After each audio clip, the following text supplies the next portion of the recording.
But seriously, why are these emus still here? I don't want to say this again to you, Cole, but just really try not to yuck someone's yum.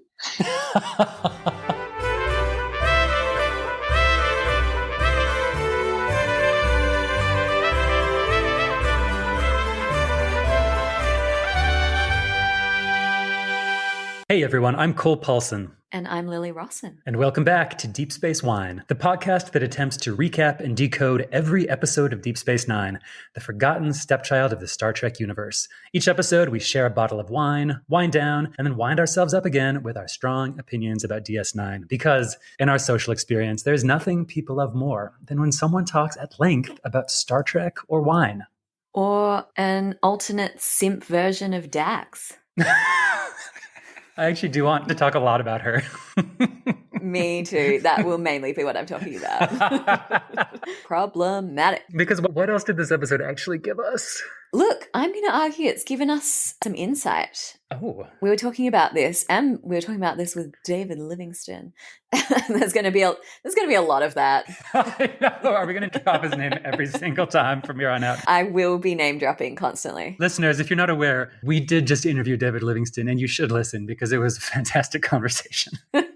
So yeah, after last week's quite brilliant episode progress, we are given just what everyone wanted next, a Rumpelstiltskin episode. That's right?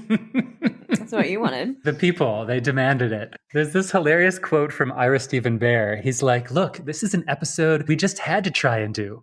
Which I humbly have to disagree with Mr. Bear. I'm not sure they had to do this episode. He also says, we should be awarded brass balls for doing Rumpelstiltskin. Yeah, I did see that he said that. And I think that's probably more fair. Yes, they didn't have to do it, but yes, the balls thing, sure. Okay. Do you reward Ira Stephen Bear an honorary pair of brass balls? I feel like I just don't really want to give balls to anyone. But that's just me. I don't know. I just found that very weird. You're such a prude. I know. Body and slut shaming. That is also a theme in this episode, Odo. Oof. So there were a few places for me to go with this episode. Mm-hmm. I'll be paying homage to the Brothers Grimm with the wine choice this evening, which is a German wine. I'll talk about that later. Nice. But yeah, Brothers Grimm I thought was a kind of interesting track. And the question that we discussed with David Livingston in our interview with him is the importance of children's stories. So what do you know about the Brothers Grimm, Cole? Let's see. Or the Grimm brothers. Basically, most of the fairy tales that I was told in preschool were collected by them, maybe in the 1800s. Yes. And they didn't come up with them. Yeah. They collected sort of oral tradition stories. Is that right? Correct. You nailed it. So they were sort of among the first to try to preserve oral tales, and in particular, a lot of German folk tales. The list is quite incredible. Everything you know, everything Disney ripped off. Yeah. Cinderella, The Frog Prince, Hansel and Gretel, Little Red Riding Hood, Rapunzel, Sleeping Beauty, Snow White, and of course, Rumpelstiltskin. And if you think about those stories and you think about how many literary tropes are within this body of work, the mind kind of boggles. But then I thought this kind of takes us to a similar pathway as our episode about the storyteller and arguably monster literary theory, because this episode also has a big bad to rival the Dalrock, this sort of anomaly. And it's actually quite similar in looks and also in its formation by collective imagination. I had not made that connection. You're so right. Yeah. Spoiler, by the way. And also, I wanted to do something silly to match If Wishes Were Horses. To frankly match the vibe of this episode, yeah. Yes, episode 15, If Wishes Were Horses. So instead, I wanted to look at this episode as a kind of fun thought experiment about each of the characters and the ways in which their imagination and interior fantasy life plays out on screen. Oof. And I guess more importantly to me, what this has to say about the characters. What do you think about that? Oh, I'm so ready. It's insane. It harkens back beautifully to one of our earliest ventures, Freudian Sips, episode 4, where we used the utter nonsense spilling out of all the characters' mouths to try to do some Freudian readings. And that was, I confess, I was not entirely on board when you told me that that was the journey we were going to go on with that episode. And I've never eaten my words more. I've never eaten my nonsense words more because that was... You ate your hat. Ate crow? Don't do that. Sorry. That's funny because I did briefly toy with discussing Freud, but been there, done that. Okay, so let me tell you about my categorization. Great. These probably exist if you look up TV tropes, but I just came up with these based on what the viewing told me. So it's categories of different kinds of fantasy based on an archetype or a trope. Okay. I'm going to list them off in a row and then maybe we can pass through it a little bit. The hero fantasy, the savior fantasy, the sexual validation fantasy, the fear fantasy or fear or anxiety fantasy, and the revenge fantasy. Whoa. Wait, and you're telling me this is like copyright Lily Rawson? Like, this is your intellectual property? I invented it. Look, these tropes definitely exist. Sure, but these beautiful monikers. Thank you. I just fell in love with you all over again. Oh, stop. You're my hero. Thank you. And you are my savior. And also my anxiety. Yikes. Sounds like an Evanescence lyric. Oh my God. I'm going to write that song tonight. So I've categorized the main character, I personally categorized the main characters into these fantasies, and I won't tell you what these are because I want to see if you can do the same. Okay. Should I write these down? Sorry. Yes, if you want. Okay, the hero fantasy, the savior fantasy. The sexual validation fantasy, the fear or anxiety fantasy, and the revenge fantasy. Okay, so the big five. Yeah. 5's a good number, right? It's a great number. Can I ask questions? Yeah. What's the difference between a hero and a savior? I guess when I talk about hero fantasy, I'm more talking about being with your heroes, the fantasy of meeting your heroes. Okay. And fear, anxiety, fantasy. Like, does anyone fantasize about being afraid or anxious? Well, I guess it depends on what we're describing fantasy is. Is it sort of a flight of the imagination? Yeah. I don't think fantasy particularly has to mean something you desire. I think it just can be somewhere your mind takes you. I think the episode really plays with that. You can say like you're indulging in fears or you're indulging in your anxieties. Yeah. And people daydream about their anxiety all the time. I know I do. Yeah. In fact, that's sort of what I wanted to bring in with my take. Yeah. So. Great. So yeah, I thought that we could work out what's happening with the characters with these categories, and also people can play along at home. And presumably we'll have many digressions about what this means for the characters and who they are. Because as David Livingston said in our interview with him, the best stories are character-based. And exactly. One of the writers for this, I've read that they struggled to make this a character-based episode, but I think it is there. I'm not sure the episode totally gelled, but you can see them trying their best to make it a character-driven story. And I think it, like I said at the top of the episode, I do think it reveals some things about the characters and I agree. How they are moving forward. But totally. Maybe not done in the most, what's the word I'm looking for? Entertaining? Probably entertaining. It probably is slightly accomplished and not that entertaining. But again, I do feel rewarded for really putting this under the microscope because I agree with you. I actually learned some things about the characters that I wouldn't have if I had written this off for being quite silly, which it also is. It's also that, yes. Yeah. So do you want to tell me about your thesis? Yeah. Well, so I wanted to maybe push back against any accusations that we are simply wine-sipping intellectual elitists who talk about Freud and Shakespeare all the time. Sorry, didn't get the memo. Well, Wow. Throw me under the bus. You brought in the game when we talked about the episode Vortex, and I would like to humbly offer another best-selling yet questionable self-help phenomenon, The Secret. Great. It is clear to me that the writers of If Wishes Were Horses knew The Secret. In fact, and Lily. What a claim. Lily, I'm going to tell you the secret as well, if you listen closely.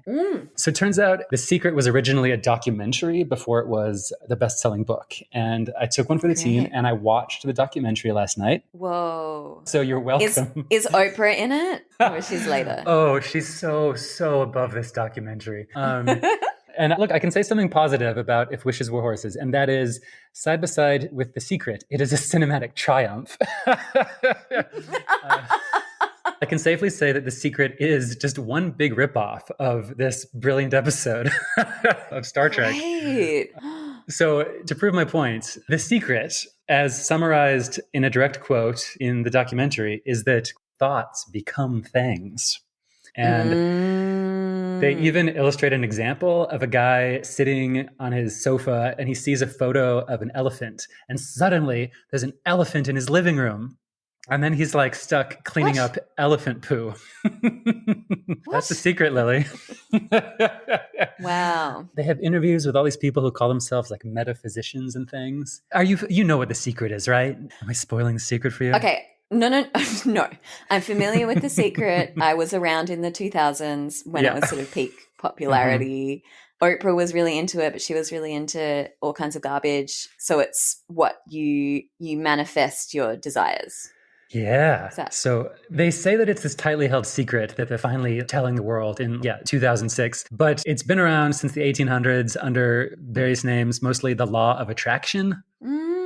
The law of attraction says that positive or negative thoughts bring positive or negative experiences into a person's life. So whatever you're thinking manifests, whether positive or negative. So manifesting is another term for it.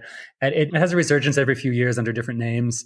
Recently, it was a TikTok phenomenon called Lucky Girl Syndrome. Oh, gross. Sorry. Is it just being white and pretty? No, Lily. Sorry. Everything that happens in your life is a direct result of your thoughts. Some of the best quotes from this thing. Just place your order with the universe. It's really that easy. Oh, gosh. Or this is my favorite. You don't need to understand it. No one understands electricity. No one even knows what electricity is. Oh my gosh. It's a thing. It's a real thing. Okay. So basically The Secret was written by season 1 Julian Bashir. Yes. Yeah. Is that where we're going? Yeah, so I want our companion challenge alongside the far more highbrow trying to figure out what all their fantasies are to try to see who on the station knows The Secret.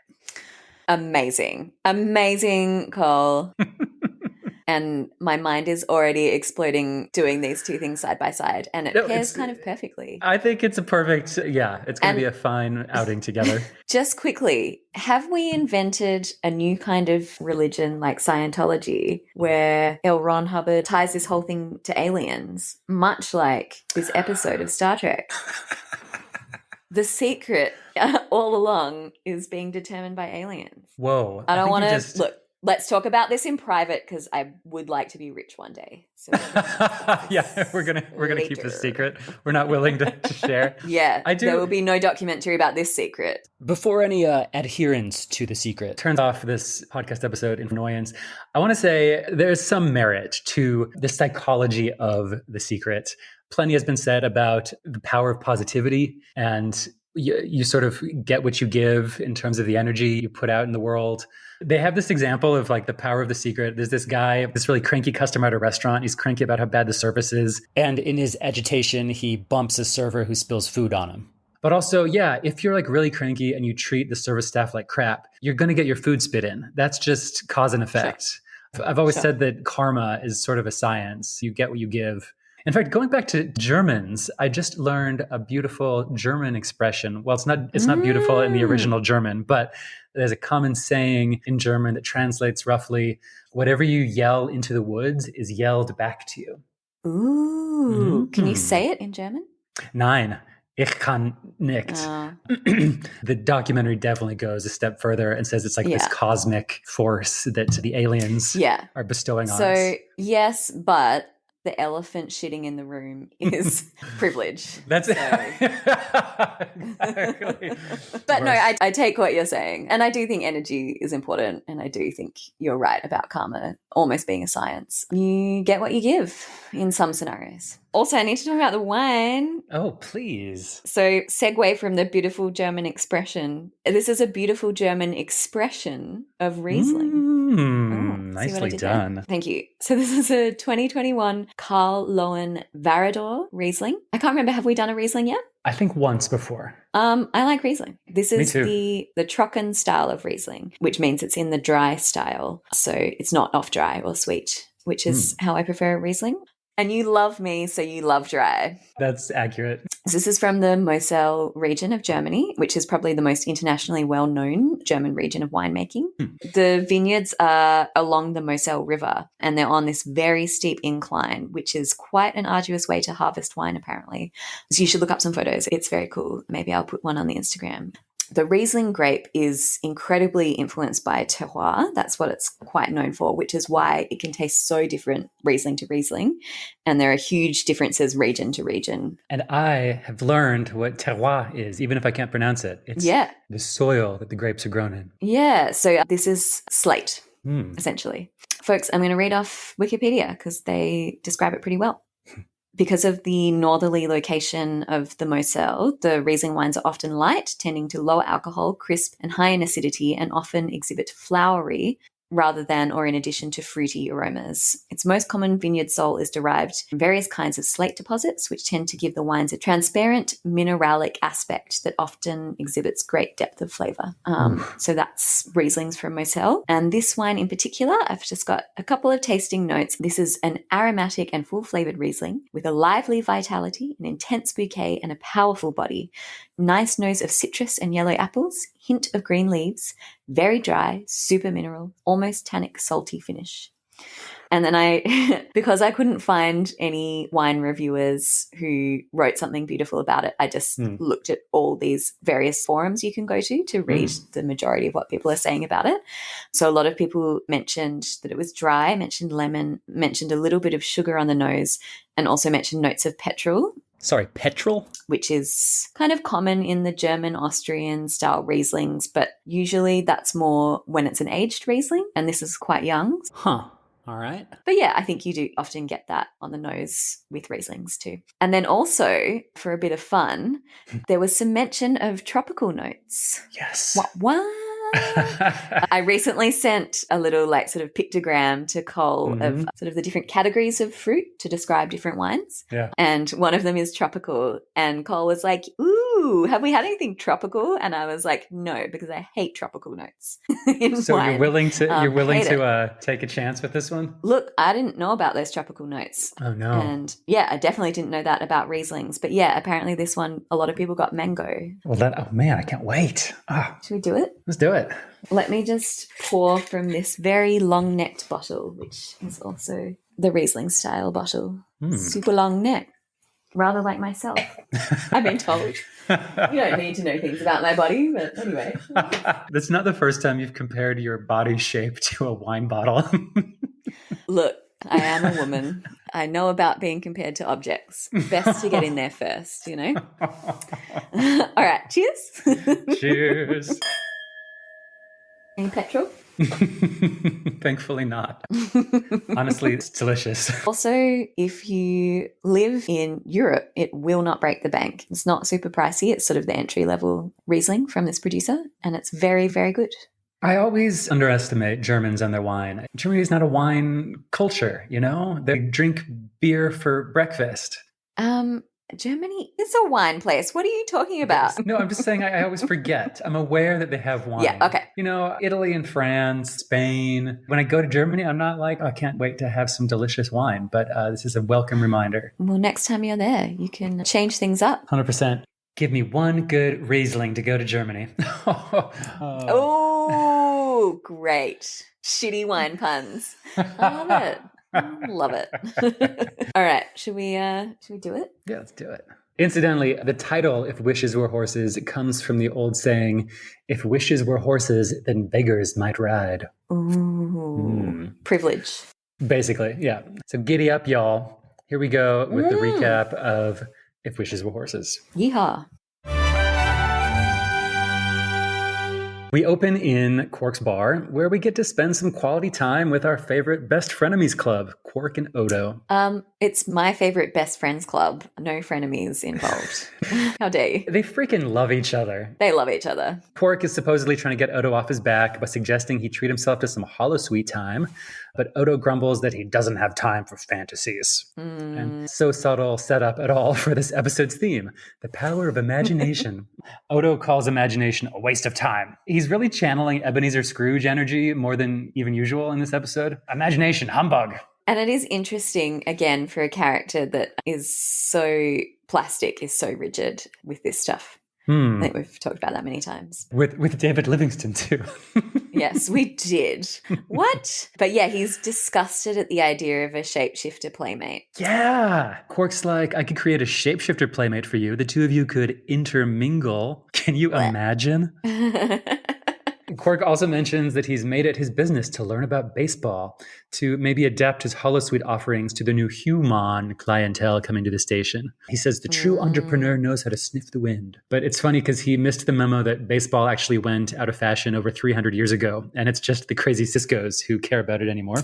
Yeah, but what he's describing, I don't think it's just baseball. It's all kind of family-style entertainment. He goes on to describe it in detail, and it sounds a lot like Disney World, which is sort of peak capitalism. Yeah, that's so true. Kids everywhere, Ferengi selling useless souvenirs.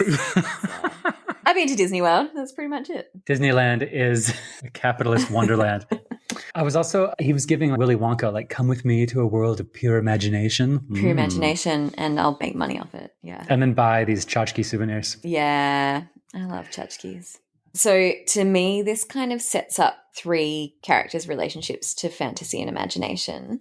So there's, well, in that first scene, it's Quark and Odo, but then also Jake, who's in the holosuite playing the baseball. Right. So with Quark and Odo, it's kind of like this interesting yin-yang dynamic, which you said is, yes, a bit on the nose. It shows them at two opposite ends of the scale in regard to sort of a healthy fantasy life or imagination, perhaps both of them going slightly too far. And we also get like a little bit of an insight into what category they might reside in. And then, of course, Jake, who's a kid who's still in touch with his imagination and his sense of fantasy. Because Jake is going to play baseball in the holosuites with all the baseball greats, basically like fantasizing that he's a professional baseball player. Yeah. But it is Quark and Odo. They're on complete opposite ends of the spectrum of their willingness to fantasize and how healthy they think it is. And Odo is so trapped in just seeing the world for exactly what it is, which I guess makes him a good detective or investigator because, he looks at the facts and he never lets his mind stray from what's exactly in front of him. But then he's also miserable. Can I deep dive on this scene? I'm I ready. wasn't going to, but I actually am going to in terms of direction because I've been thinking about that for some reason. Because of our interview with director David Livingston. So in this scene, Odo, he's sort of front and center in the foreground and he's constantly scanning the bar, looking at the tangible world, trying to make sense of it, trying to distill everything into straightforward facts and cause and effect. Whereas Quark is just sort of flying around the bar, going from place to place, like a flight of fancy. A+. Interpretation of that. Thank you. A+. Yeah, Odo says people spend too much time fantasizing and not paying adequate attention to their real lives. Exactly. Yeah. They're laying the debate on the table. Yeah, it's sort of interesting as well for these two characters because by nature, Odo is a shapeshifter. By nature, Quark is a Ferengi who lives his life by the set rules of acquisition. And yet Quark is very flexible in so many ways and Odo is so rigid.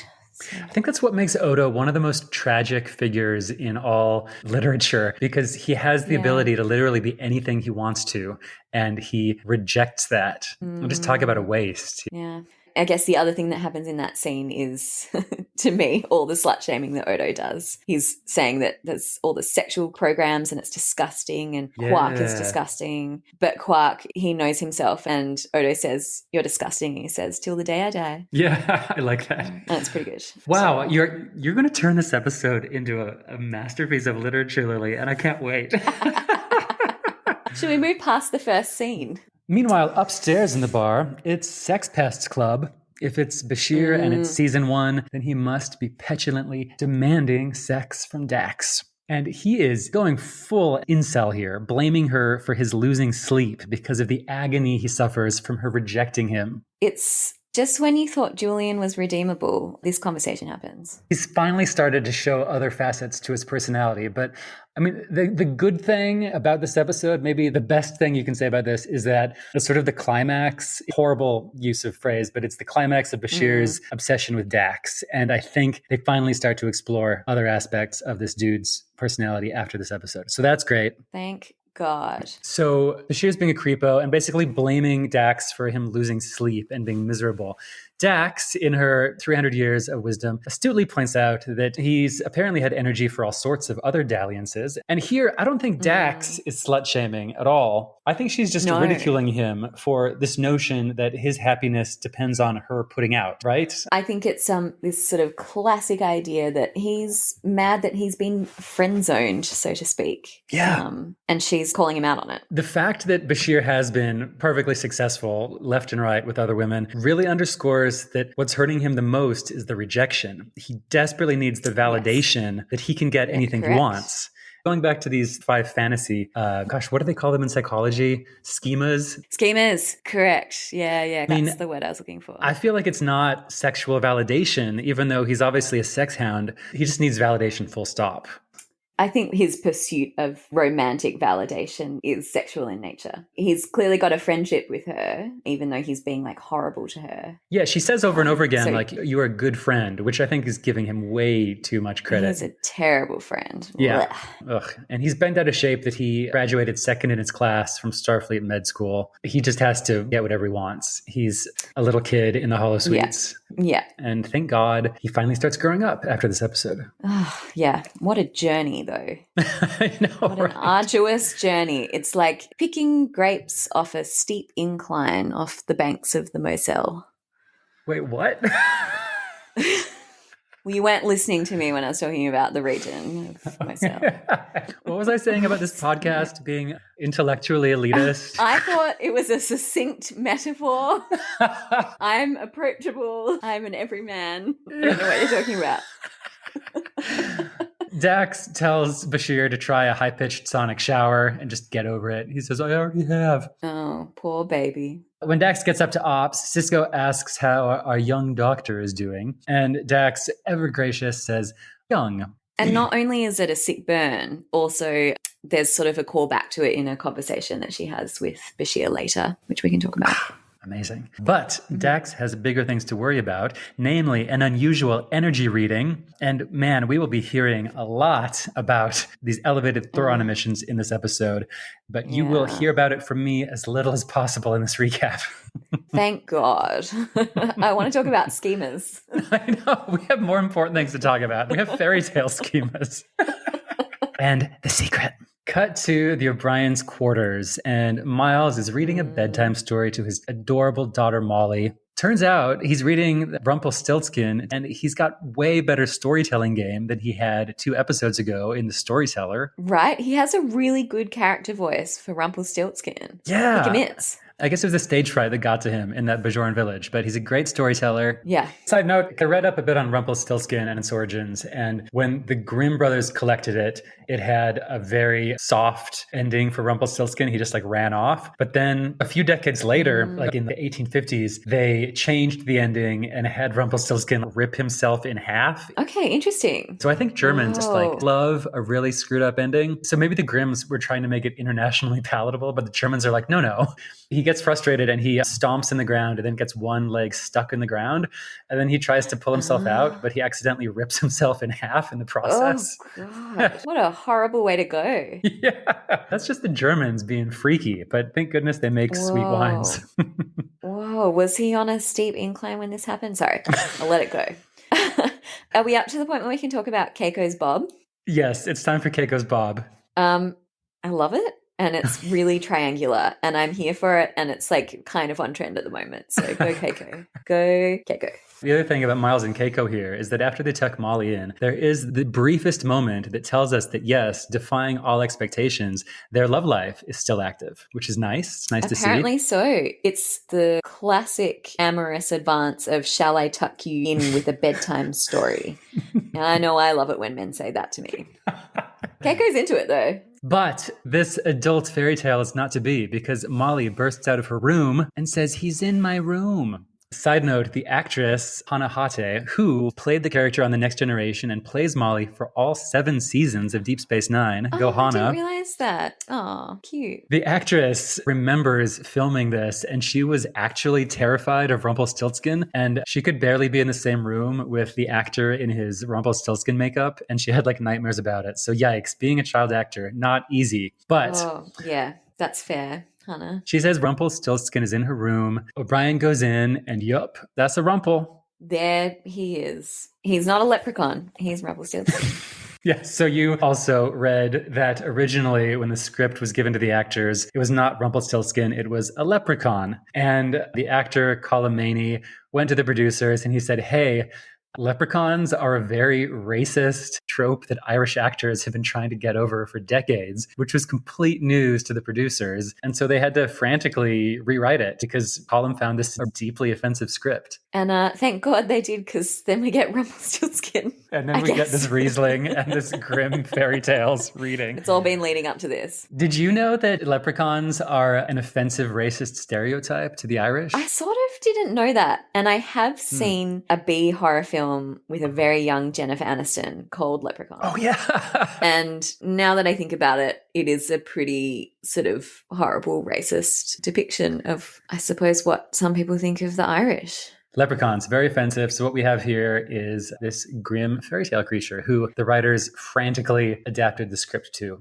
And it is just one of many reasons that the script doesn't totally gel. But here we are. And his outfit's like pretty lame. Oh. It's got some shiny fabrics and a little sort of shiny matching hat, but I am not here for it. And in my essay, I will argue that Molly O'Brien is the only one bringing the outfits in this episode.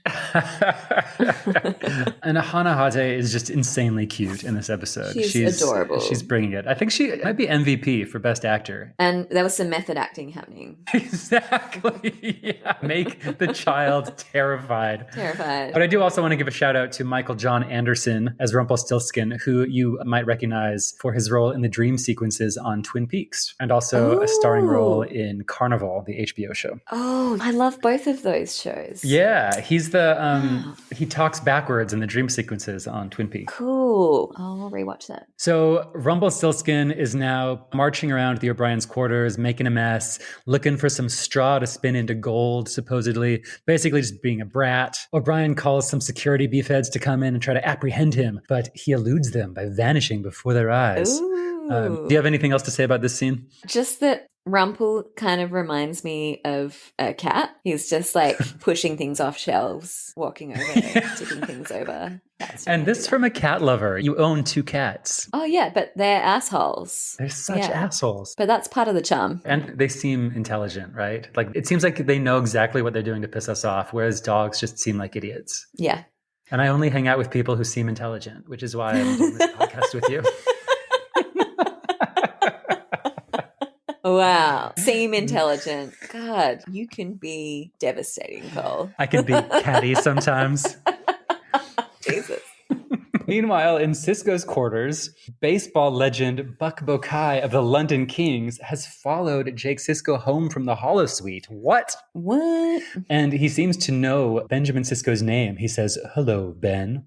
Hilariously, pro baseball apparently went out of fashion in the mid-21st century, but not before going pro in London. So apparently the Brits ruined baseball for the world. Yeah. How likely do you think that is? For it to blow up in London or for it to go extinct before the end of the century? I think for the British to adopt anything that Americans have invented. Look, maybe it's London, Ontario that Buck Bokai plays for. Oh, yeah. Yeah. Anyways, in yet another crewman's quarters, cut to Bashir, fast asleep, tossing and turning in his incredibly uncomfortable looking bed. When he wakes up to his wildest dreams coming true, why, it's Jadzia with her hands all over him. He is convinced it must be a hallucination. And maybe my favorite line from the episode, he says, it must be an allergic reaction to the antipasto he had at lunch. Mine too. Oh my God. Another Ebenezer Scrooge reference. It reminded me of that line from A Christmas Carol. There's more gravy than of grave about you, he says to Marley. Oh my God. Just being able to tie antipasto and Dickens together. What a work. Going back to us not being wine-sipping elitist snobs. What I will say is First of all, to quote Odo, "You're disgusting, Julian."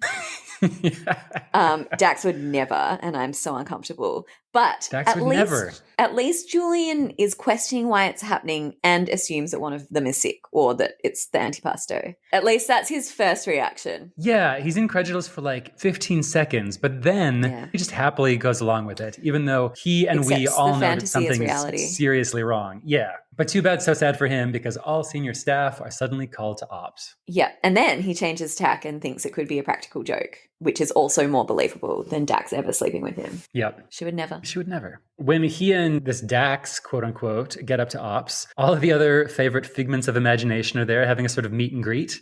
Cisco asks Dax, could those pesky Thoron emissions be behind this? And Dax has absolutely no idea what he's talking about because she's a figment of Julian's imagination who is obviously not actually that smart. Interesting. Yeah, weirdly, Julian fantasizes that she is a dumb bimbo. Yeah, interesting. And that's when real Dax coolly enters from the turbo lift. And this bit actually really annoys me because she steps out of the turbo lift and says, I think you'd better ask me, Benjamin, and shoots a sort of unimpressed look at Sex Kitten Dax.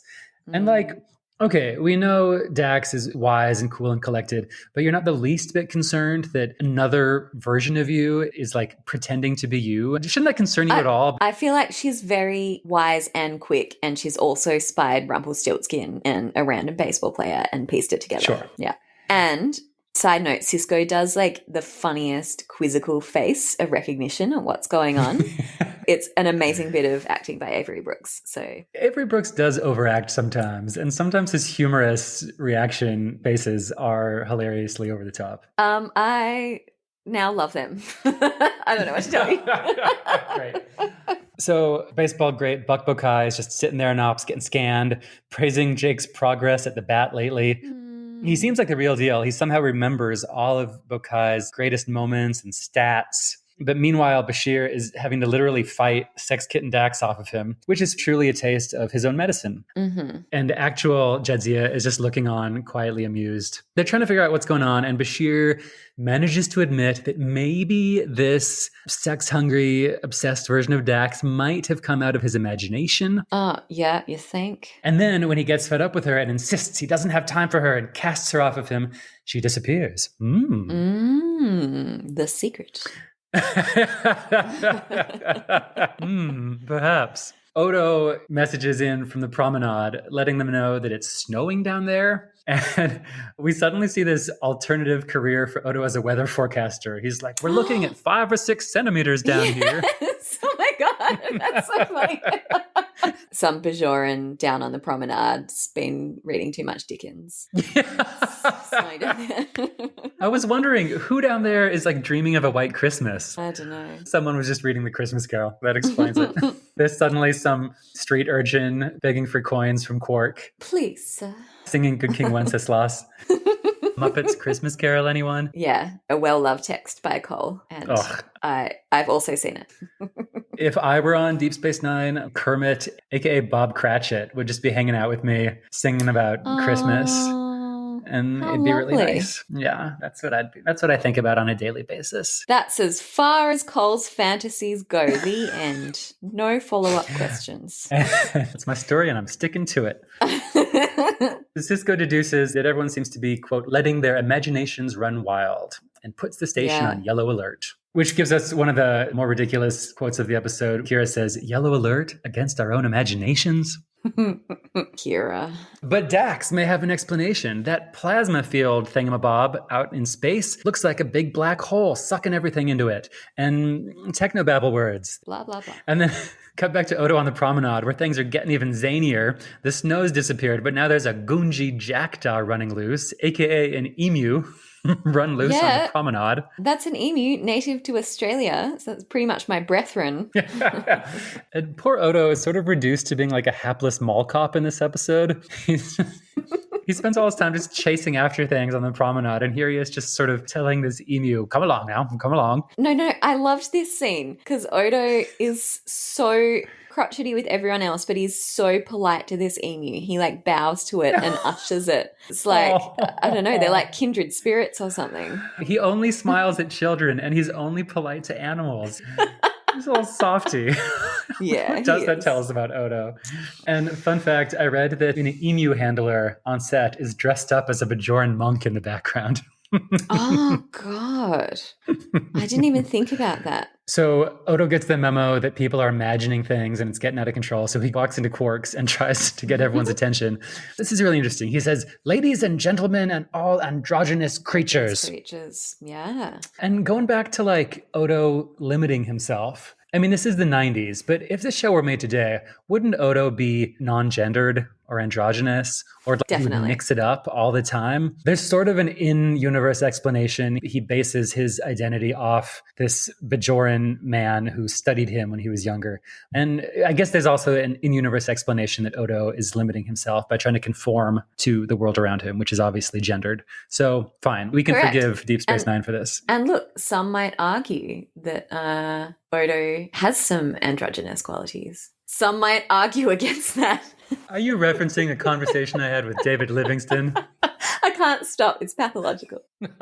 Apparently, Odo is kind of looking at Morn when he says this. I looked this up. Yeah. Morn might be non-binary. I mean, makes sense to me. And Jadzia respects him. Kindred spirits. You know, hairs on foreheads, that's genderless, you know? Morn has the Charlie Brown hairstyle. And the body of the Michelin Man. So Odo gets everyone's attention and he says, "Please refrain from using your imaginations." And that's when Quark descends the stairs and we learn that Quark has, I don't know, the imagination of some retired guy on a holiday in Vegas, because he's got these leggy Vegas showgirl women with him draped over his arm. Ooh, I was going to say the imagination of a 12-year-old boy who has just seen Star Wars for the first time and seen slave Princess Leia's outfit. That's what I was getting. And there's some really good earrings that I want as well, which are like a blue and purple gradient and they look like little fans. So add it to the list of things you can buy me for my birthday. Yeah, I don't want to spend a lot of time evaluating their fashions. Okay, wow. Sorry. I just don't want to spend that much time in Quark's imagination. I don't want to play in Quark's brain, but she has a tattoo. She does. Yeah, there's a lot going on. Side note, pretty much everyone in Quark's is wearing mustard and it hurts my eyes. But all of the patrons at Quark's bar know the secret because they are all winning at the Dabo wheel. And Odo delights in pointing this out to Quark. Quark freaks out and starts going around trying to imagine all of his patrons losing. But as Odo points out, he's outnumbered. Yeah. It's true. Really random side note, Quark wants to show those ladies on his arms his collection of Tartarus landscapes. And I learned in my research on battle lines that Tartarus is an ancient term for hell. Whoa. So Quark's like, "Let me show you my collection of hell landscapes," which is a super weird thing to try to impress girls with. I mean, I guess in his fantasy, it's beautiful women who accept him for exactly who he is and validate him. All right. You can't begrudge Quark for that, can you? God, you are... No, it's just, he's gross. He's a gross dude. But yeah, I do think it's all coming from a place of validation. I think we know which schema he fits into. Yes, we do. Quark knows the secret, whether we like it or not. Until it doesn't serve him anymore. Indeed. There is this thing, which I think is true. Towards the end of the documentary, they argue that the reason a lot of us don't believe in the secret is that we believe in scarcity. And we just assume that there's a scarcity of desired things on Earth. But the documentary argues that there's not. There's actually enough for everyone. There's enough of what everyone wants. Makes me so mad. Yeah. But again, he's right and he's wrong. There is an abundance of love and community, but maybe we just want all the wrong things, which is Ferraris. And there is a scarcity of Ferraris. So, but what about places where there's actual scarcity? Like, what about poverty? It's just yucky. There's actually more than enough food on the planet to feed everyone, but it's in the hands of very few people. And I'll tell you what, the secret does not help those people. Yeah, they say at the beginning, they're like, the 1%ers know the secret. That's why they're so rich. No, they're assholes. That's why they're so rich. They could also feed the entire planet. So that's where it gets disgusting. And they have these anecdotes of people who are like, I wanted a mansion with a tennis court and a swimming pool, and then I got it. And so I think if The Secret works, great, but I think we all need to maybe have a close look at what we want in life and what makes us happy. Anyways, deeply problematic. And you know that like Donald Trump believes in The Secret. Yeah. And maybe you and I need to take a page from these assholes who really do just take what they want from the world. I just think too many people want the wrong things. Yeah, Anyways. I think we can agree on that. It's just so individualistic. It's a worldview that I don't think should be encouraged. That was the grossest thing about it. But they did get into politics towards the end. And that was actually the one thing I started to really like about it. They talked about how you should stop focusing on what you don't like in the world and start focusing on what you want to see. So like if you're anti-war, don't go to an anti-war rally, go to a peace rally. And if you really don't like a politician, don't campaign against him, campaign for who you want. And holy smokes, if I could tell that to the entire American public and the entire Democratic Party, like we all need to just get over Donald Trump.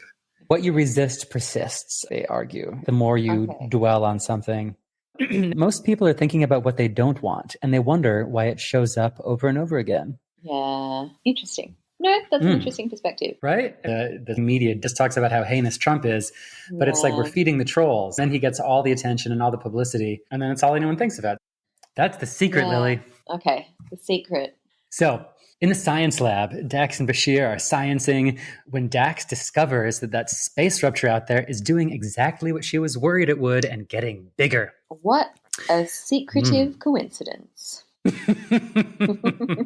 What? Bashir, though, takes a quiet moment to very awkwardly try to address the elephant in the room. You heard about that elephant in The Secret. But for him, it is that sex kitten version of Dax. Dax interrupts him. She says, you know what? It's fine. In a way, I feel like we've invaded your privacy. We all have fantasies and dreams we keep to ourselves. And frankly, respect to Jadzia. It is a very enlightened view. But also, Bashir freaking deserves this humiliation based on his behavior all season. Totally. She's playing it pretty cool. She's like, after all, I was a young man once. So she gets being a horn dog. Yes. So this is the callback to that original scene, that exchange she has with Cisco. How's our young doctor? Young. Yes, totally. Young. So she knows what it's like to be a young man, and there's a part of her that can sort of forgive it, I suppose. No, and look, am I a gross, horny man? Sure, but do I? It's what you do with it, isn't it? It's what you do with it. Yeah. But Jadzia ain't done. No, thank God. There's this delicious pause. This is far and away the best scene in the episode, right? It is. After this delicious pause, she says, she really is submissive, isn't she? And that is fascinatingly when Sex Kitten Dax suddenly shows up again. Yeah. So it's almost like Dax being difficult and speaking up for herself makes Bashir manifest this submissive version of her, which is kind of gross. It's the self-fulfilling prophecy. Yeah. And so Simp Dax is like, I'm not submissive. Am I? Yuck, yuck. It's kind of funny. And then I love this line. Bashir's fever dream version of Dax turns to Jadzia and says, I'm just not the cold fish you are. Classic. Because apparently another part of Julian's fantasy life is women hating on women. Right? Or hating themselves. Hate yourself more, Dax. That's hot. But she was like, she just has a sense of humor, as I've always imagined you do. Which, like, stop talking now, bro. Jadzia says, I could use a sense of humor right about now. Snaps. Snaps, girl. We stan you. It's also so interesting because how on earth would Bashir know anything about Jadzia Dax? Because he's constantly, from the very first episode, projecting onto her his own fantasy of her. Oh, yeah. He hasn't taken a moment to know anything about her. Absolutely. Knows nothing. And we all know Dax has a great sense of humor. She just keeps rejecting him. That's all he knows about her, and that's all he needs to know. There's one point where the fantasy Dax accuses the real Dax of having fantasies about Julian that she's denying herself. Do you think, I mean, obviously this is all smoke and mirrors, but do you think there's any part of that that's true? We learn, it's not a spoiler to say that we learn in season 7 that Jadzia had harbored some romantic attraction to Julian. He's an attractive dude. He's intelligent. She forgives him to some extent for being young, quote unquote. So maybe Jadzia sees his potential. Yeah. Great. Do you? Yeah, look, I think there could be the tiniest kernel of truth in it. Okay. I mean, she's seen it all, done it all. She knows the potential. And, sometimes it's fun. What? I don't know. No. Cole exists on a plane of only talking to Kermit the Frog in his fantasy. So we'll just move on from that, apparently. If Cole's wishes were horses, he'd be hanging out with Kermit the Frog. Yeah. But we interrupt this train wreck to raise the stakes. The computer has found a match to that space anomaly outside. It's acting just like an anomaly from 100 years ago. And when that rupture expanded, it destroyed an entire star system. Oh, a self-fulfilling prophecy again. Don't spoil it. Sorry. Really? Sorry. Meanwhile, more than half the people on the station report manifestations of their imagined thoughts. This is getting out of hand. Our bro Rumpely is pestering O'Brien, tauntingly saying that O'Brien's afraid of little Rumpelstiltskin and afraid of the power of his own imagination. And another fantastic bit of dialogue. O'Brien says, "Look, Figment, Great. I'm not afraid of anybody, least of all you." I'm going to tell that to my fears and anxieties now. Look, Figment. I'm not afraid of anybody. And when people yell that, they clearly don't have any internalized fears going on.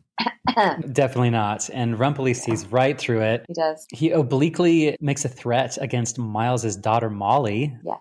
And holy smokes, the worried imaginations of young parents really are the devil's playground, right? Yes. Yeah. The fear and anxiety surrounding having a child. I don't have one, nor do you. And yay, our lives are amazing. But I do live with my sister who has a son. And yeah, I think it's sort of just this constant thing that weighs on you that something terrible could happen to them. Yeah, I always think to that scene of Mrs. Weasley in Harry Potter where the only clock that she ever pays attention to just shows how close any of her children are to impending doom and peril. Ugh, yeah. Yikes. So Miles is deep in the fear-anxiety schema of imagination here. He sure is, yeah. Meanwhile, down on the promenade, baseball great Buck Bokai just wants to play catch with Cisco. Yikes, someone's got daddy issues, am I right? Oh. This poor baseball player is having some sort of existential crisis. It doesn't help that Cisco is just admitting to hoping that he disappears into non-existence. But Buck plays the sympathy card, a la Coco, aka the saddest Pixar movie. He says, "Ben, you're the only one who remembers baseball anymore. Don't forget me." Oh. Right? It's very Coco. And suddenly there's this second sub-theme or subplot about anthropomorphizing leisure activities that have gone out of fashion. I don't know what's going on here. Oh, interesting. Okay, let me unpick this.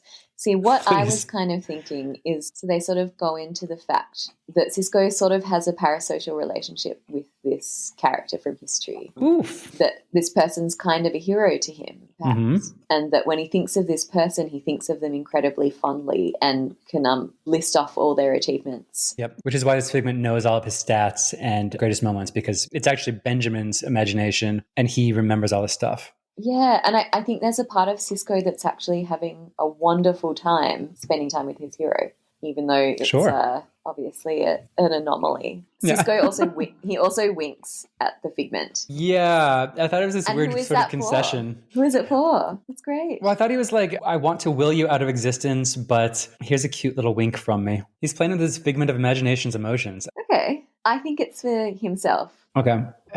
I don't really know what they're trying to say with this storyline, except I guess parasocial relationship is good, that you sort of turn people into heroes in your mind, maybe more than they are. Like Armin Shimmerman is even more of an amazing human in our minds than he is in real life. But I beg to disagree because I'm pretty convinced he's an amazing person. I feel like another best friends club just waiting to happen. Yeah, the interview will happen. And Armin, let us know when you're ready. Side note, there are some really great extras in this scene. In particular, there's a lilac-coloured tall orc who has both the costume and demeanour of Han Solo. There is the sparkly purple-suited alien who collaborated with Vantika and got killed for it. He's definitely walking around in this episode. Yes. Did you see him? I did. But hark, it is big reveal time for this episode. Woo. All of our favorite figments, from Buck Bokai to Rumpelstiltskin to Sex Kitten Dax, are huddling in secret and reporting back to each other. Apparently, they've each been assigned to each of the officers they've been harassing all episode. Yeah. Rumpely and Dax seem kind of over it, but Buck says, "We keep at it for as long as it takes." And looks like we've got ourselves some sort of alien research experiment, filed under most overused Star Trek tropes. There's something else that happens in this meeting of the fantasies. Go on. They question why they were created. And have they just been listening to Billie Eilish? What was I made for? Maybe. They seem as confused about what they're doing here as all of us in the audience. Look, they didn't get my 5-point plan about fantasies and characterization and schemas. They need you. They do. You are a construct that exists to understand why Julian Bashir is gross. Yeah. These aliens are the secret, and they don't even know it. Oh, shit. It's a secret to themselves. Ron L. Hubbard, eat your heart out. L. Ron Hubbard. L. Ron Hubbard. Surprise, surprise, that space vacuum anomaly just keeps getting bigger. And in Cisco's office, everyone's getting worried. Turns out that last time an anomaly like this was seen, some Vulcans tried firing at it, and the whole thing blew up and eviscerated a whole star system. But these Vulcans hadn't reported seeing any weird figments of their imagination. To which Bashir says, well, Vulcans don't have the most active imaginations. And I bet you sure wish you were a Vulcan right now. Julian? But even though shooting some weapons at it didn't work before, they all still decide that's the best course of action. I guess because they've got bigger and better guns now than they had 100 years ago. Sure. And wow, our Starfleet heroes have never acted more like American Army generals in Vietnam. But sure. Fix it with torpedoes. That never goes wrong. And Kira, of all people, is the only one who thinks this is a horrible idea because it does threaten her entire solar system. So we feel you, Kira.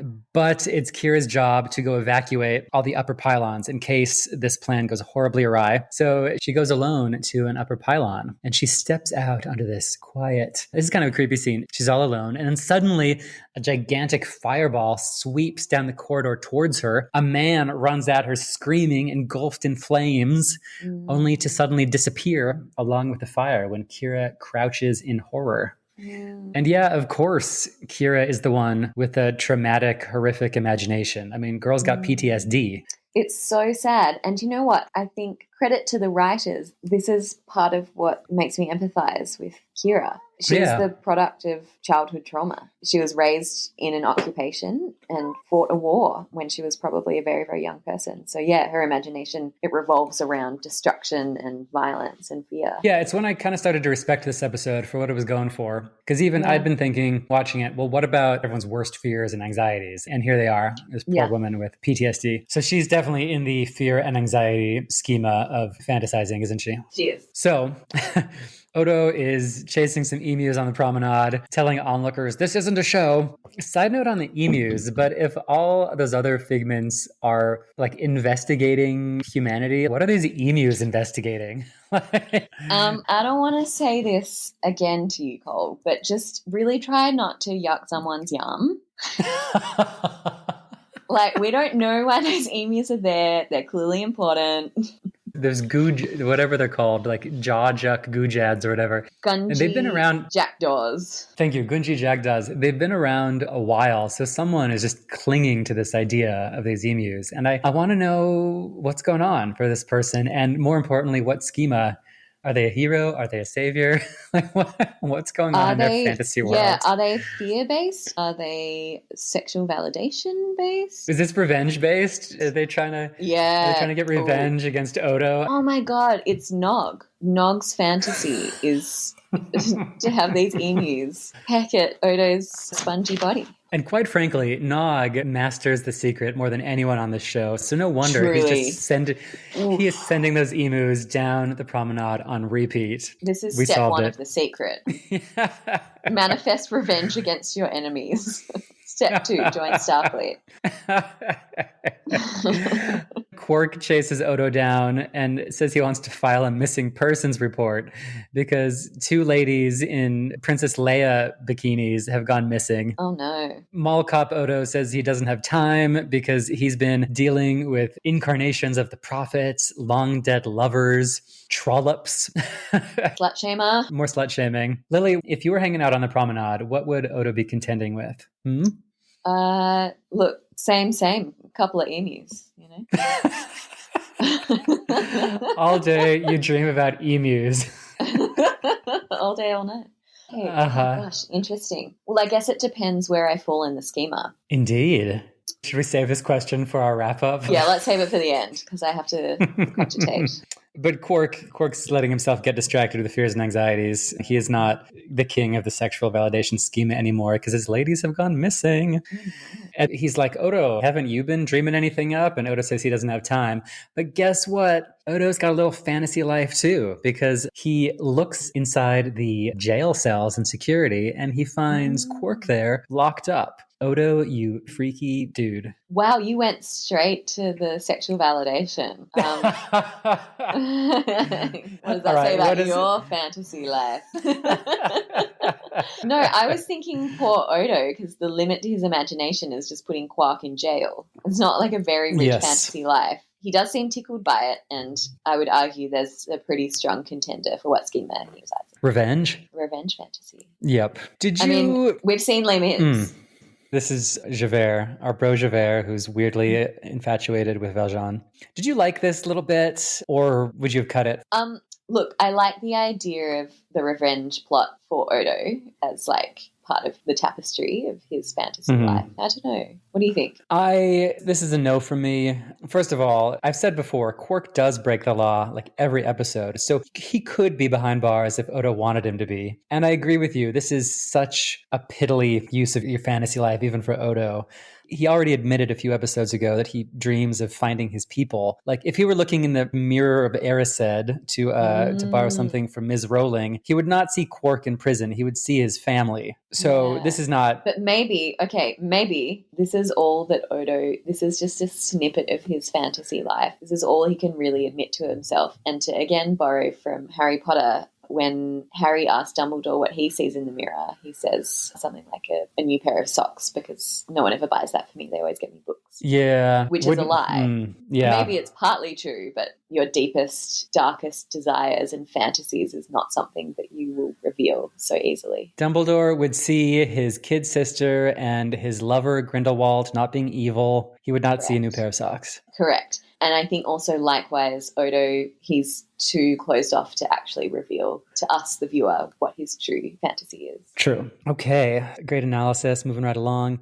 Oh, and now for my nomination for the most pointless scene in all of Star Trek. We go to the Cisco's quarters where Jake is doing some homework, and I would put good money on the makers of this episode just running under time, and so they were forced to keep this in. But maybe you're going to prove me wrong because you've been going deep in this episode. But what we have here, Jake's doing some homework when Buck Bokai shows up and tries to entice him into a sinful game of baseball and lure him away from his homework. And we hear like the roar of a baseball stadium, which I guess, as you said earlier, is Jake dreaming of being a baseball legend instead of a little kid doing his homework. But it just plays out like some PSA about saying no to drugs. Like, hey kids, don't give in to your darkest temptations to play baseball and do your homework. Because Jake just says no, and that's the scene. Okay, can I give you my analysis of this? Oh, no. Yeah, here we go. So yes, I think you're right. However, I think what Jake is really fantasizing about in this scene is being able to lie to his father. Ooh, let me go on. It's true. Yeah, as a way to get out of homework. And he doesn't, I don't know, he's sort of not fighting the fantasy in a way. He's sort of working his way through it in a way that I think is reminiscent of what let me go on. So it's like a very the dog ate my homework kind of thing. He's fantasizing like, well, maybe I could say something went wrong with the program or whatever. And he Yes. practices it with this fake Cisco, as a way to get out of homework. And he's sort of not fighting the fantasy in a way. He's sort of working his way through it in a way that I think is reminiscent of what childhood is like with your imagination. You're just flowing with it. It's just this sort of... You're trying thoughts on for size. Exactly. In this more organic, plastic way that children just have this innate ability to do that sort of gets switched off when you become an adult and you maybe get trapped in these schemas. And then also, I feel like the conclusion of this scene is quite sad because he manages to shut down his imagination by thinking about the responsibility that he has and the responsibility he has to his father. And adulthood So he's sucks. like stifling his childhood, Yes. his childhood dreams and fantasies to mold himself into who his father wants him to be. Yes. You read that scene for filth, and I'm impressed.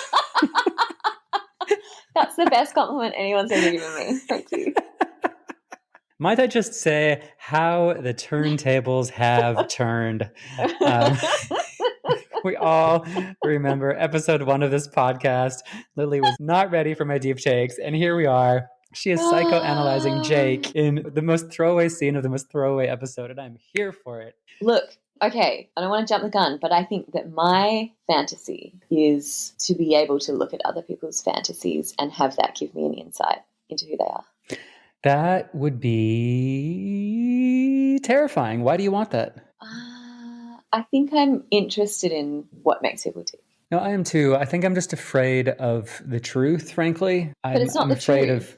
But I'm afraid of knowing everyone's deepest fantasies because I might discover the world is as dark or even darker than I already think it is. Or you might discover that someone just like really loves emus.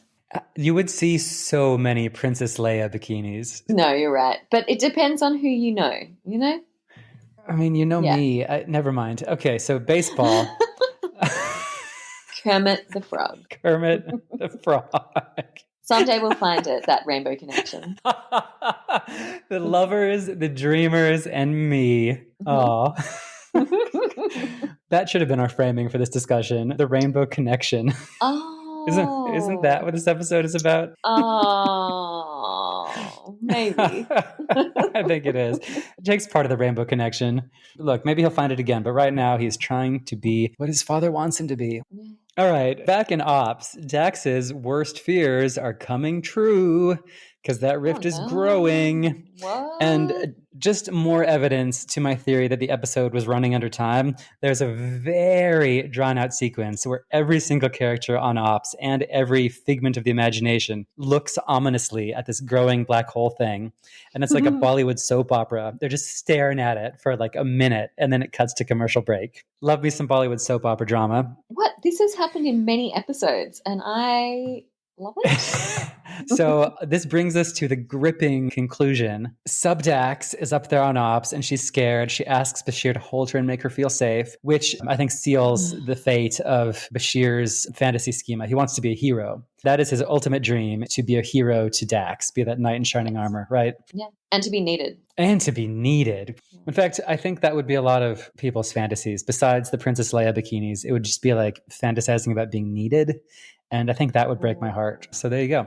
They fire their big bazooka space weapons at that black hole thing. Pew pew. And then what unfolds is approximately 92 minutes of technobabble. But oh no, something's going wrong. Kira says perimeter sensors are picking up a subspace oscillation. What the hell does that mean? And like, preach girl, you and I are on the same page this episode. Yeah, it sucks. There's 76 more minutes of technobabble before the rift goes boom boom. Everyone on the station gets tossed around. Fake sex kitten Dax is horribly injured so that Bashir gets to tend to her. It's kind of bizarre to think that Bashir might have even imagined fake Dax getting injured so that he could treat her. I mean, that's... Of course he did. Of course This is not the first time on the show that he has, in fact, wished people unwell so that he can treat them. He did it to Vosh when she showed up. So he wants to show off his doctoring skills and be the hero.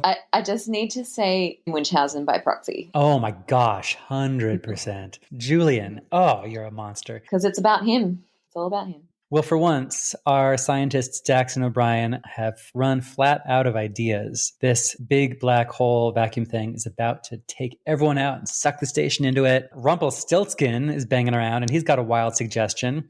He can rescue them all for the price of O'Brien's daughter.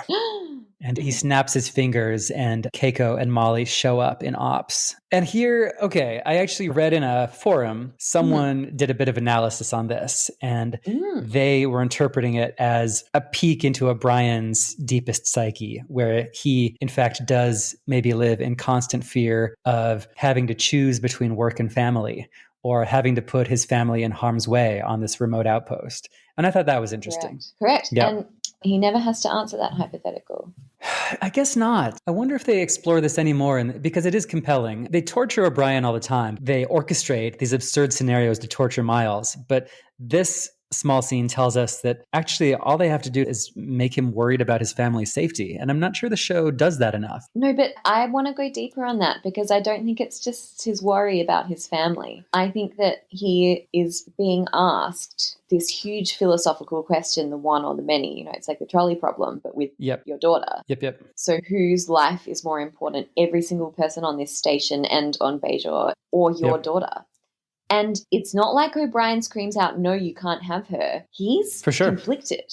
And then Cisco has to step in. I mean, the fear that he has is probably the fear of himself and what he would do. And the decision he would make. I guess I wish this dilemma had cropped up in an episode where the stakes were more real, frankly, because that's good stuff. That's good drama. But look, I think it's what you got to take from these clunker episodes is that it's all, to beat this dead metaphor, weaving the rich tapestry of Deep Space Nine and the characters of Deep Space Nine. And the characters.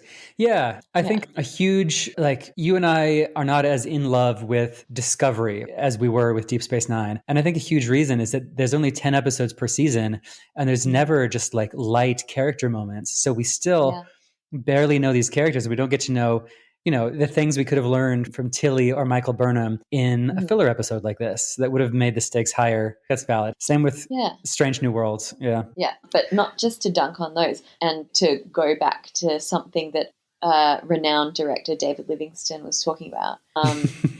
The scenes have to feel like life or death. The emotional stakes have to, at all times. And I think, I think in this episode, even though it's not a super refined episode, not a glass of Riesling from Moselle, for example. But I think it is kind of achieving these emotional stakes for the characters, or for some of them at least. Kira, absolutely. Brian. Even Bashir, his story arc, if we're going to call it that, comes to a head in this episode, where he has to confront the fact that he's obsessed, that he's addicted to this puerile fantasy. And I think the humiliation he faces hopefully finally gets him off it. Some really intense character stuff is happening here. I agree. So Cisco is the one to break this high stakes tension with a light bulb moment. He says, well, wait a minute. Dax imagined that this might be a subspace rupture. So what if everyone just starts to imagine that it's not a threat? And hello, someone read The Secret. And I confess, I actually liked this bit. You sort of learn that this episode is all about self-fulfilling prophecies. And if you just stop believing the worst, then you're not you're not feeding coal to the fire, right? Fanning the flames of collective anxiety. Oof, exactly. He says, believe it, Mr. O'Brien. It's important that you believe it, which is definitely a direct quote from The Secret documentary. They say that 5 times. God, they did watch this. You're so right. They were dead into Deep Space Nine. So the rift magically goes away. And Cisco has a nice thesis statement for the episode. He says, now I'd like everyone to stop speculating and just focus on the facts, which is perhaps a nice lesson for these trying times. All should have listened to Odo from the very beginning. Actually. I guess. Yeah, there's one last scene. Crisis abated. Cisco retreats to his office to find baseball legend Buck Bokai waiting for him there. And Buck confesses that they are, in fact, aliens from the Gamma Quadrant on some deep space mission of exploration. They've been watching them all, quote, trying to figure out the rules of your game. And Cisco's like, yo, you could have just said hello. And Buck's like, we've learned that you can never tell how someone will treat the visiting team. Great baseball references. The show loves baseball metaphors. They really go hard for the Godfather in baseball. They do. And then Buck Bokai waxes philosophical about the power of imagination. He says, it was your imaginations that created everything. This imagination of yours, we've never seen anything like it. It's very real to all of you, yet it's not. At first it seemed to all of us to be a curse, an irritation, a waste of time. And he says, I wonder if you appreciate how unique that imagination of yours really is. Which, first of all, is it that unique? Because all the aliens on the station were imagining things. Like, also, if this is the first time these non-corporeal aliens have ever encountered imagination, like, how did they even know what to do? I mean, weren't they all feeding off of their imagination? I don't think anyone has any idea what was actually going on during the whole episode, which is fine, I guess.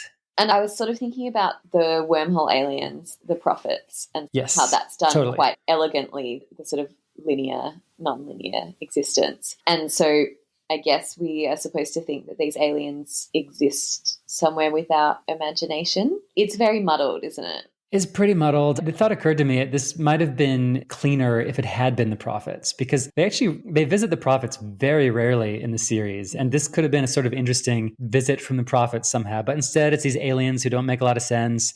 And the conclusion is like, believe in the beautiful power of your imagination, even though we also just saw how imagination nearly destroyed the entire station. And Oda was right. So very dubious conclusions. There's this hilariously savage bit at the very end. Sisko's like, well, you haven't told us anything about your species. And Buck's like, I'd like to. Maybe next year. Which, damn, is like the most classic, don't call us, we'll call you. Yeah, it's rough. It's like the end of a date when someone's like, see you around. He's like, I have looked into your fantasy life and I am no longer interested. I'm not impressed. Yeah, maybe next year. And spoiler alert, they don't come back next year. They never come back. The aliens leave and Sisko is left clutching his precious baseball. And apparently, this is actually the episode where he gets that legendary baseball. And we see it for the rest of the show. So that's a nice little factoid that I didn't know about this episode before. Yeah. So it's like you have a one-night stand with someone. They say, I'll call you in a year or something. And then they never do. But they leave a cool tchotchke for you. And that is yours to keep. Yeah. So I have one thing I want to talk about just from the penultimate scene where the anomaly is sort of threatening to rip the station apart like a Rumpelstiltskin. Oof, nice callback. Thank you. Yes, so there's the collective anxiety, the self-fulfilling prophecy of Dax's ideas about what's going to happen and what the senior officers think is going to happen.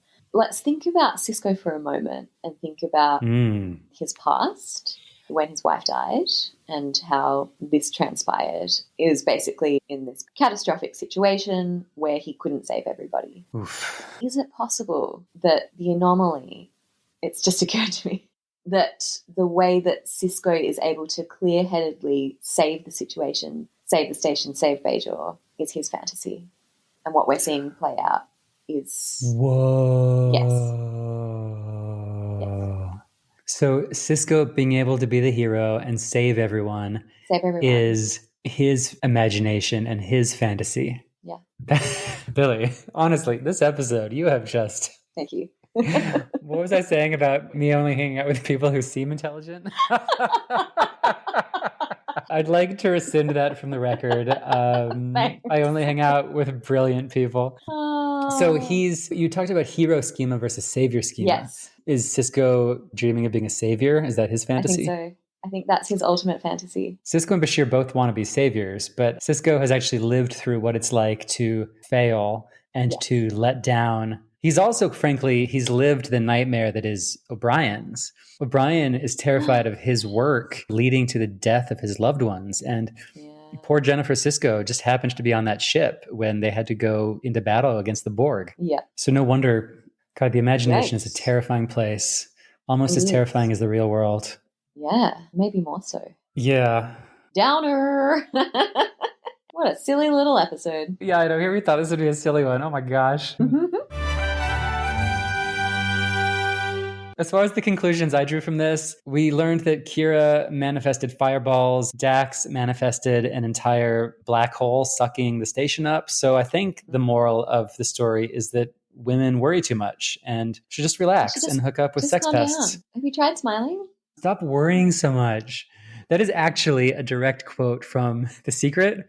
Just stop worrying so much and be happy. And it's they're literally telling you to just be happy about everything and just denying all of your emotions. Yeah, I guess it denies a lot of the human experience to me. Totally. And if I'm going to think about, say, Kira and Cisco, who are deeply traumatized by horrible events from their past, it's not like they can just, at the drop of a hat, fantasize about something that makes them feel good and have that happen. Figment them away. They're trying. They are goddamn trying to exist and do good things and help other people while having to process the horrors they've experienced. So, I think to me that lives in the realm of toxic positivity and things that deny who we are and what we've been through. Well said. At one point, they say that every disease or illness is actually just a manifestation of stress. There's a quote where it says, what is it?